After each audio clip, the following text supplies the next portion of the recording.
Hola chicos, sean bienvenidos a nuestra primera clase de español.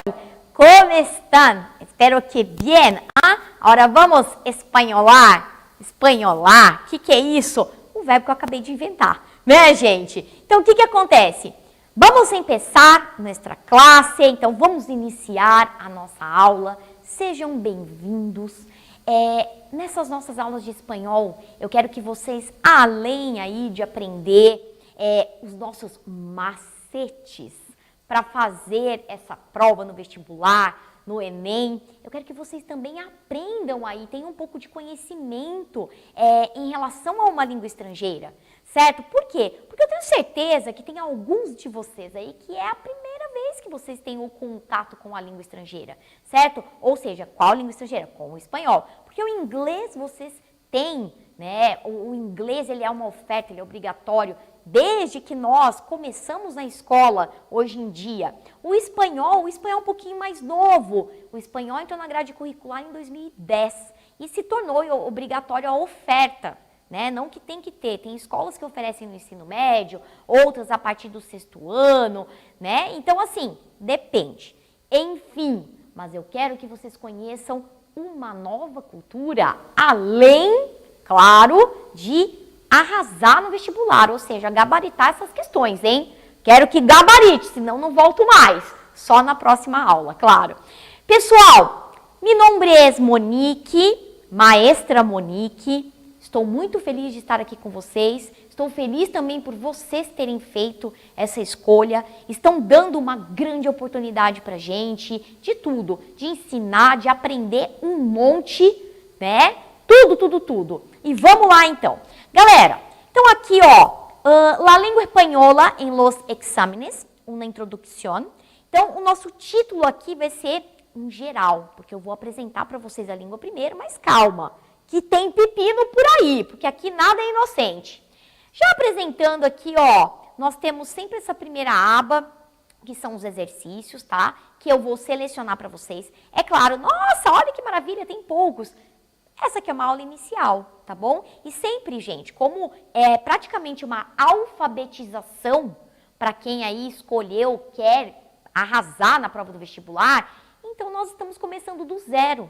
Então ainda nós temos muitas questões que vão abordar, assim, vários assuntos que vocês não viram. Então essas questões, justamente, eu não vou selecionar inicialmente, beleza? Então já estão avisados. Então eu vou procurar colocar as questões que tenham mais semelhança com aquilo que nós estamos tratando. Então não estranhem e, claro, dentro lá da pastinha de vocês, vou colocar no material extra, tá? Para vocês consultarem, ver as curiosidades, até com mais exercícios, enfim. Então aqui é a nossa abinha de exercícios. Dessa vez eu não coloquei o desk, vou falar um pouquinho, né, lá pra frente, sobre cada um desses vestibulares aqui, tá?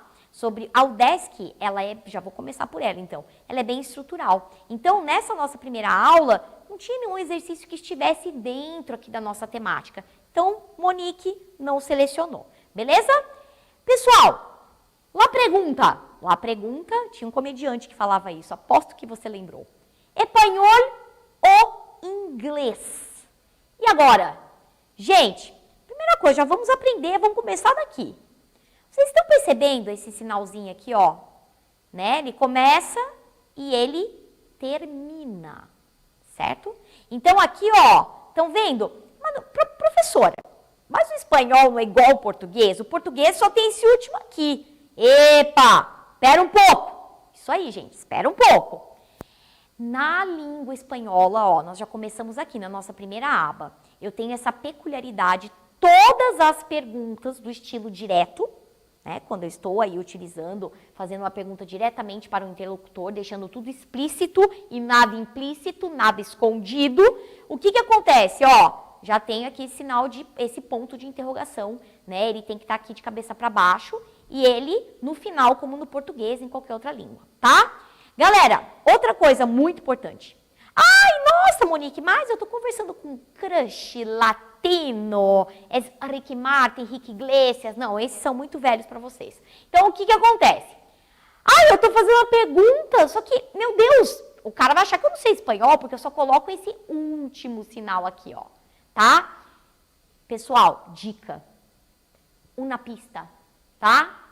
O que acontece? Quando você está lá no seu PowerPoint, no seu Word, você coloca lá a língua espanhol, vai aparecer justamente assim, ó, aqui embaixo, tá? Quando você programar o teu teclado, no caso, para o espanhol, quando você apertar na interrogação, tcharam! O que vem? O ponto aqui, ó, de ponta cabeça, ó, vivendo e aprendendo, é isso aí. Algumas considerações, aqui está em português, algumas considerações. Vamos lá. Pessoal, as perguntas que todos os alunos me fazem. Monique, espanhol é fácil? Ou, ao contrário, Monique, ou vem todo mundo assim, bem nervoso. Monique, fui resolver os exercícios, não consegui. Nossa, não é nada daquilo que eu pensei. Eu falo, é mesmo? Me conte mais sobre isso, né? O que acontece, gente? Essa falsa impressão, falsa verdadeira, vamos lá, de que o português aliás, o espanhol é igual ao português, existe porque ambas as línguas, elas descendem da língua latina. No entanto, quando nós começamos a estudar a gramática e o nosso curso, eu vou trazer muita estrutura. Por quê? Porque para eu aprender a ler, o que eu preciso saber? Estrutura, tá? Então, no nosso curso aqui, nós vamos trabalhar bastante com a gramática. Então, é claro que eu vou assim, gramática e interpretação, porque essa gramática vai estar inserida nos textos. Nós vamos falar sobre isso. Então, o que acontece? Tem essa proximidade com o português? É verdadeira isso? Essa sentença? Ela é verdadeira, tá? Tem proximidade. Só que também tem as suas peculiaridades. Então, o que acontece? Quando você optar pelo espanhol, esteja ciente que para gabaritar, você também tem que estudar. É claro que muitas vezes você não vai estudar na mesma carga horária que matemática, por exemplo. Mas, pero no mucho, né? Que todo mundo costuma falar, sim, mas você vai ter que estudar, ok? Mas é bem gostoso, você vai pegando ali o vocabulário, vai descobrindo as particularidades. Eu sou uma apaixonada da língua, então eu acho que eu sou meio suspeita para falar, certo? Então, tem aí essa problemática. No entanto, não é impossível. Agora eu vou contar um segredinho para vocês. Numa prova do estilo Enem, que é Brasil, a nível Brasil, o que acontece? Uma boa parte dos alunos que não se sentem com competências e habilidades suficientes para fazer a prova de inglês, escolhe o espanhol. Gente, e isso acaba sendo um equívoco, tá? Então, o que acontece? Quando o aluno vai fazer a prova, ele percebe que realmente ele precisa ter um conhecimento específico da língua. Agora, é uma coisa boa para vocês. Vocês terão esse conhecimento específico da língua. Olha que maravilha. Então, vamos lá, gente. O que preciso saber para realizar uma boa prova de língua estrangeira? Pessoal, um nível básico dessa língua. Isso vocês precisam saber. Então, nós vamos começar, claro, a partir da aula 2, artigo, numeral, substantivo, adjetivo. Então, nossa, Monique, eu vou estudar as classes gramaticais. Vai estudar as classes gramaticais. Mas por quê? Porque é a partir delas que você terá a competência e habilidade para resolver as provas, para reconhecer o vocabulário, logo para resolver as questões, certo? Bom, quais são os eixos explorados na prova de língua estrangeira? Gente, o que são os eixos? O que a banca vai explorar, tá? Claro, isso a gente tem, né, em comum aí com a língua portuguesa, no entanto, tudo será em língua estrangeira. Então, vamos pegar um exemplo simples. Prova da UFSC. Gente, ela vai ser toda na língua estrangeira. Então, se por acaso você optou pelo espanhol, a prova estará toda no espanhol. Prova do Enem. A prova do Enem é diferente. O texto na língua estrangeira, beleza? E os distratores, as alternativas em português. Por quê? Porque a banca vai querer saber se você tem competência e habilidade em ler em língua estrangeira e responder a questão em língua materna. Então, seria mais ou menos uma gramática-tradução, tá? Beleza. O que mais, gente? O que é explorado? O estudo do texto. Então quer dizer que se eu souber aí os gêneros textuais já vai me ajudar muito? Vai. Nossa, vai te ajudar assim, ó, 80%. Porque a prova, ela vai aí trabalhar em cima disso. Beleza?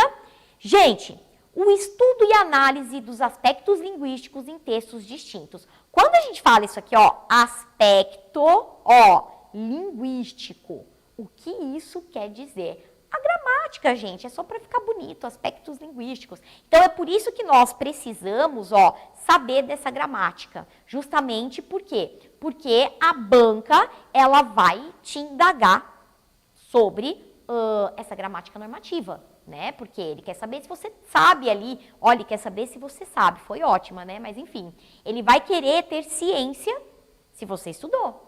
Ou se você está ali, no chutômetro, né? Às vezes funciona, mas não é sempre, né, pessoal?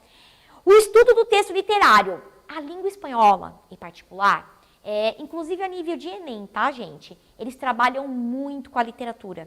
Então, ali, você vai ter textos ali de Jorge Luis Borges, Gabriel Garcia Marques. Aí você vai ter a nossa querida, linda, maravilhosa Mafalda, o Gaturro, assim como os anúncios publicitários.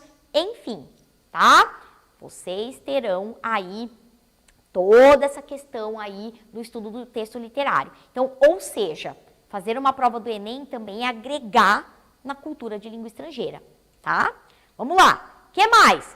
Avaliação linguística. Gente, isso aqui pega muitíssimo. UFSC adora. Por quê? Qual é a pegada da UFSC? Trabalhar a gramática no texto, ou seja, a função desses elementos linguísticos no texto. Então, quando eu falo em variação linguística, em, de repente, situação de comunicação, né? Ali no espanhol vocês vão perceber que tem muita diferença. Então, o pessoal costuma confundir bastante ali a questão dos pronombres personales sujeito. Tudo isso a gente vai ver no nosso curso.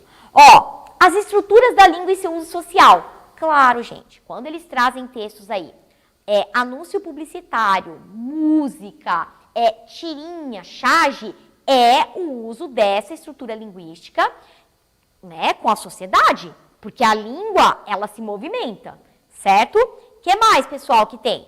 As estratégias argumentativas. Então, na interpretação textual, até coloquei aqui para vocês esses primeiros exercícios, a UFSC vai abordar bastante essa questão, essas estratégias argumentativas, por meio ali das proposições. Então, é interessante, por isso, mais uma vez, que daí vocês vão falar assim, nossa, mas ela falou tudo isso, aí quando eu vi a segunda aula era gramática, gramática, gramática. Exatamente, gente, por quê? Porque primeiro eu preciso começar da base para depois eu começar a associar, beleza? Nossa, Monique, mas eu vou conseguir isso em 6 meses? Vai sim, eu garanto. Com certeza você vai. Só que precisa ter aquela primeira dedicação. Certo, gente? Eu estarei aqui também para ajudar vocês. Bom, língua estrangeira nos vestibulares. Acredito que eu já tenha dado aí uma passada bem legal. Vamos lá, rápido. Assim, ó, top 10. Se vira nos 30, valendo! UFSC. UFSC, gente, por meio da somatória, ela vai trazer as proposições, tanto de interpretação textual, quanto de gramática, tá? Isso é prova da UFSC. Nós vamos falar bastante sobre isso. Enem. Enem também, o que acontece? Já comentei, mas vou comentar, só para ficar assim, bem explicadinho, né, como se diz. No Enem, eu vou ter a língua estrangeira, o texto em língua estrangeira, e vou ter ali as alternativas em língua portuguesa. Beleza? Agora aqui, ó, rapidinho, né, eu tava falando ali dos vestibulares. Falei da UFSC. O DESC, galera, o DESC é muita gramática. Acho que vocês estão fazendo uma leitura aqui, ó, gramática.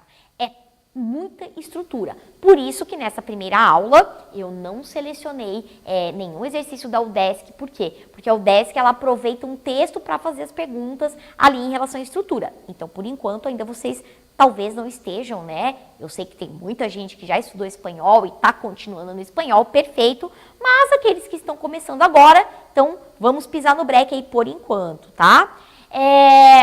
A CAF também adora uma estrutura, adora um numeral, é uma prova bem assim, tipo concurso, né? Bem assim, entre aspas, tá, gente? Decoreba.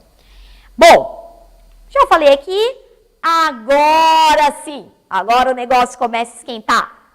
Las estratégias de leitura. Pessoal, isso aqui é muito interessante.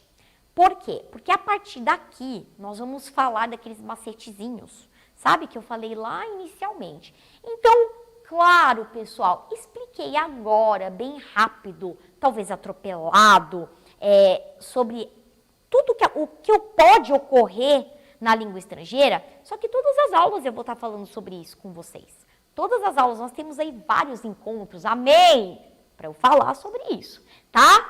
Outra coisa muito importante, certo? A língua estrangeira no total.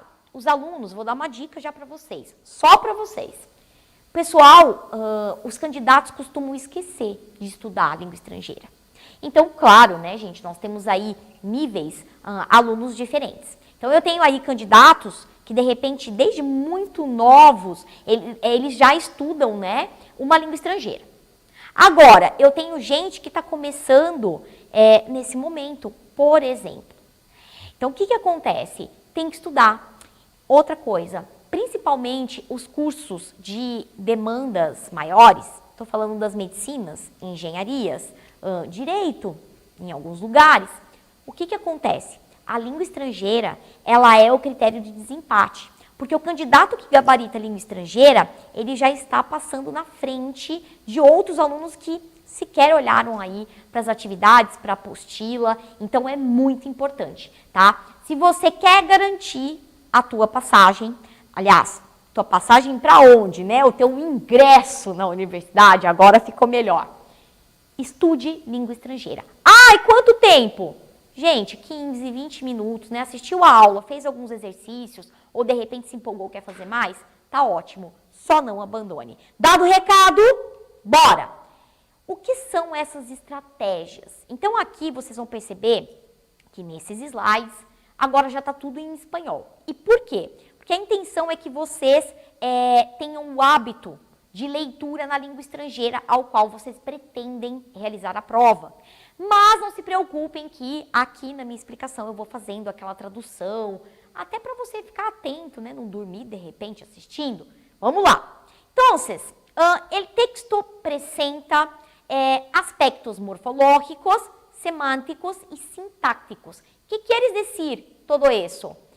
Morfológico é a nossa morfologia. Então, são as classes gramaticais?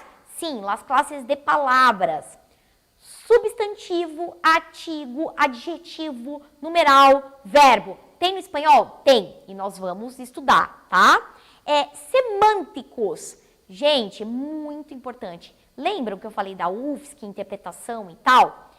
O que acontece? Aqui, ó, né, no aspecto semântico, é onde vai entrar a tua compreensão. E essa compreensão ela só vai existir quando você está afinadinho aqui e aqui, ó. Então, em los aspectos morfológicos y sintáticos, ¿vale? Por eso, la gramática estará siempre presente. ¡Ay, qué bueno! Yo voy a salir de esta clase. No, no hagas eso. Então, não faça isso, tá? Fica, não me abandona. Vamos lá. Conociendo las estrategias. Entonces, en el proceso de la lectura, es necesario seleccionar las informaciones que consideram as mais importantes e interpretá-las, tá? Então, isso vocês provavelmente já fazem nos textos de língua portuguesa. Então, vai ter que fazer aqui no espanhol também. Ó, para volver-se um leitor competente. Então, para tornar-se um leitor competente, necessitas considerar o texto um objeto de estudo. Então, o seu texto, a partir do momento que tu tem ali, né, aquele fragmento, ou alguns vestibulares colocam um texto e põe ali 2, 3 questões que tem a ver com ele vai ser aqui, ó, ele objeto de estudo, tá? Ele vai ser ali o teu companheiro, parceiro daquela hora. Então, tu vai ter que colocar aí toda a atenção nele. Aí, pessoal, ó, compreensão general. Claro que aí, no nosso ensino instrumental da língua, essa compreensão general, que passa com estas? Quando você lê o texto, você vai ler texto corrido, pá, não vai fazer esse barulho, mas tu leu, certo? Chega no final, ai meu Deus, eu não entendi essa palavra, mas eu entendi que o texto fala da morte do cachorro da Pepita. Então, el perro de Pepita murió. Gente, compreensão geral. Você conseguiu compreender a mensagem desse emissor, certo? Então, ó, hay que acordar que uma segunda búsqueda compete em selecionar as palavras cognadas, fechas, lugares. Então, aqui, ó, você tem que lembrar, né, que uma segunda busca, ali uma leitura, uma varredura, é para vocês selecionarem o quê? O que são palavras cognadas? Os nossos falsos amigos, gente. Aquelas palavras que no espanhol tem bastante, que parece ter um significado, mas não é. Adoro falar isso, cabelo. Parece, mas não é. É a nossa marca da língua espanhola, certo? O pessoal pensa que fala espanhol, mas é uma loucura, não fala. Vai aportuguesando. Las fechas, né? Após que as pessoas vão falar assim, las datitas. Não, nada de datitas. Fechas, datas, tá? Porque muitos textos aí, principalmente os literários, vão recuperar essa parte histórica. Lugares. Ah, nos contos, gente. Os lugares são muito importantes no gênero conto, certo? Olha só, título. Claro, né, gente? O título, você começou lá, né? El perro de Pepita. Então, o que acontece? Quando você chega lá no final do texto, tá lá, bem bonitinho, né? Tipo, claro que aquele título ele tem a ver aí com o mote do texto. Então, ó, generalmente es donde concierne una especie de resumen del texto. Perfeito. Ali compete o título, na verdade, é o resultado, é um resumo ali do texto. E quando tu lê e volta, fala, agora sim, descobriu por que o cara colocou esse título no texto. Até aqueles que são curtinhos ou que geram dúvidas, enfim. El tópico frasal. Isso nós temos no português, né, gente? Ó, o que acontece? É formado por párrafos que possuem uma ideia principal a ser desarrollada. Então, você tem uma ideia principal desarrollada ou desarrollada, é desenvolvida, tá? Uma ideia que será desenvolvida. Isso que é o tópico frasal. Então, vocês precisam sempre, começou um parágrafo, prestar atenção, né? De repente, sei lá, no teu parágrafo tá falando, tem a palavra morte, da cachorra, dele perro, da Pepita. Então, você já sabe que ali ela vai descrever como foi a morte dessa cachorra, certo? Bem, palavras cognadas e falsos cognados. Que passa, chicos? São palavras próximas. Gente, o que significa isso aqui, ó? Próximas ou idêntica entre dos idiomas, português e espanhol, por exemplo. Só que olha só, veja, quando eu falo assim, parecidas, idênticas, semelhantes, ó, idênticas, casa e sofá. Opa, uma professora falou diferente agora. Falou chique, caça. Por quê, gente? Eu não tenho esses sons, às vezes, ozu no espanhol. Então, tanto S, aqui, esse S, tudo, tanto S quanto Z, vai ter esse som de sassi-sossu de sapo, tá? O mesmo som, então, de sofá, certo? Então, aqui, ó, palavras idênticas, então significa a mesma coisa. Então, se tu me perguntar, Monique, como fala sofá em espanhol? Eu vou te responder, sofá. Aí o aluno chega a cair uma lágrima. Ok, semelhantes. Olha só, aqui, ó, aprobar. Ai, professor, escreveu errado. Não, ó, é porque aqui, ó, o B, né, ele tem som de B mesmo. E o V no espanhol tem som de B. Olha que confusão. Mas ele verbo aprobar, que vocês serão aprovados, aqui, ó, em português, são palavras semelhantes. Por que semelhantes? Porque aqui, ó, hay el cambio de la V, aqui, ó, del B pelo V, certo? Então, o que acontece aqui? O B e o V, por isso que elas são semelhantes, tá? Mas você olha que você tem uma ideia que é aprovar. Falsos cognados, sentidos distintos entre os idiomas. Então, ó, por exemplo, ai, por favor, necessito de uma escova. Aí vem aqui, né, com a escova na mão de cabelo. Não, gente, escova, ó, vassoura em português. Isso aqui é a grande charada da língua espanhola. Mesma coisa aqui, ai, eres um tarado. Meu Deus, se eu falo isso para alguém, vocês já pensaram que era besteira, né? Mas é nada, significa tonto em português. Então, vocês já pensaram outra coisa. Mas não, significa tonto. Então, esses são falsos cognados. E aqui, ó, palavras clave. São palavras que ajudam no significado do assunto do texto. Então, quando eu falei lá, a respeito dele, perro de Pepita, que morreu. Então, esse verbo é morrer, morreu. Então, o que já está dando a impressão para vocês? Que o cachorro morreu. Então, morreu, o verbo, seria a palavra-chave desse meu texto imaginário aqui, tá? Legal. Gente, olha só o que eu já trouxe para vocês. Enem. Essa questão aqui, ó, foi do ano passado, tá? Até coloquei aqui também, né? Bem ali do jeito que está na prova. Então, aqui, ó, quem fez o Enem, ou quem de repente está resolvendo a prova, pode ser que se lembre dessa questão. Então, vamos lá comigo, ó. Estou estressado. Tenho uma clave para o e-mail, uma clave para o celular, uma clave para a tarjeta de crédito, outra para o banco. Tenho uma clave para o auto, outra clave para a internet, outra clave para a alarma de la casa, outra clave para a obra social, outra clave para ele. Ui, nossa, até me deu Jesus. Tranquilo, Gordi, tranquilo, esteja tranquilo, né? Isso é muito repetido aí quando a gente tá conversando com alguém que é natural, né? Que fala aí o espanhol. Esteja tranquilo, chica. Opa, aqui, peraí, voltando. Vamos lá. Tienes que aprender a relajar-te. Tienes que aprender a viver melhor, a ser mais feliz, a respirar profundo, a disfrutar mais da vida, de tu família, de tus placeres. Tienes razão. E qual é a clave? Por Deus, que horror! Guai! Jesus! Então vamos lá. Gente, vocês perceberam ali que toda a tirinha, ela tá, né? Qual que é, tipo, a palavra... Eu tô aqui na minha estratégia de leitura. Ui! Ó, tô derrubando tudo. Você viu, né, cabelo? Empolgação. O que acontece aqui, ó? Vocês perceberam que, nessa leitura, qual seria a minha palavra-chave? Que eu acabei de falar na estratégia. A expressão, né? Clave. Só que eu ainda não sei, eu tô por fora do vocabulário. Mas, gente, olha a compreensão total aqui. Olha o humor da tira que faz parte aqui desse gênero textual. E qual é a clave? Para ser feliz.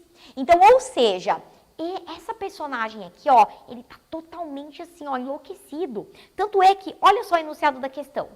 Enem, então enunciado em português e distratores em português também. A palavra clave, repetida diversas vezes na tirinha de Gaturro, leva o leitor, ó, já tô lendo em espanhol, a uma reflexão sobre. Então, a palavra clave, repetida diversas vezes na tirinha de Gaturro, leva o leitor a uma reflexão sobre a... Percebam, gente, que sempre as questões do Enem, ó, é uma continuação aqui, ó. A afirmativa que tu vai ter aqui é uma continuação do enunciado. Então, mais uma dica para você. Ó, vamos lá. Uso exaustivo das tecnologias na vida moderna. É o costume já de falar todas as questões em espanhol. Aqui eu estou transformando o Enem até os distratores em espanhol. Ok. Uso exaustivo das tecnologias na vida moderna. Letra B. Qualidade de vida alcançada com os avanços tecnológicos. Praticidade da utilização dos códigos tecnológicos e sociais. Necessidade de aprender a utilizar as novas tecnologias. Quantidade de informações necessárias para resolver problemas. Gente, só ir falando um pouquinho do Enem, antes já de revelar qual é a resposta correta, acredito que alguns já até lembram, sempre no Enem você vai ter aí duas, que ela vai trabalhar com o lado social. Qual seria o lado social aqui? Quantidade de informações necessárias para resolver os problemas. Porque aqui, ó, se vocês repararem, ele vai falando sobre tudo que eu preciso ter uma clave. O que é uma clave em português? Senha, gente. Tudo eu preciso ter senha, certo? É isso que ele está trabalhando na tirinha. Então, o que às vezes o candidato pensa? Nossa, de tudo que precisa, né? Quantidade de informações necessárias para resolver problemas, né? Então, o que acontece? Outra que o cara também fica meio assim, quando ele descobre que clave é senha, qualidade de vida alcançada com os avanços tecnológicos, Pô, não vou ser roubado nunca, então eu vou utilizar as senhas. Aí o cara fica meio assim. Só que, gente, esse final aqui, ó, quando você pega o humor da tirinha aqui, que ele fala, ó, e qual é la clave? La clave para o quê? Porque ela fala aqui, ó, a ser mais feliz, a desfrutar profundo, a desfrutar mais de la vida, de tu família. E ele pergunta, gente, qual é a senha? Então, o que me leva a pensar e qual é a resposta correta? Lógico que o uso exaustivo das tecnologias na vida moderna. Porque nem ele consegue se desligar. Então, portanto, se você aí aprovou, né, agora ficou confiante na língua espanhola e pode ficar, porque nós vamos aí levar esse ritmo durante as outras aulas, é tranquilo. Quando você dá uma estudadinha, e o mínimo que você estudar, você vai conseguir. Então, coloca isso na cabeça, não me abandona e até a próxima aula. Besitos, besitos. Hasta luego.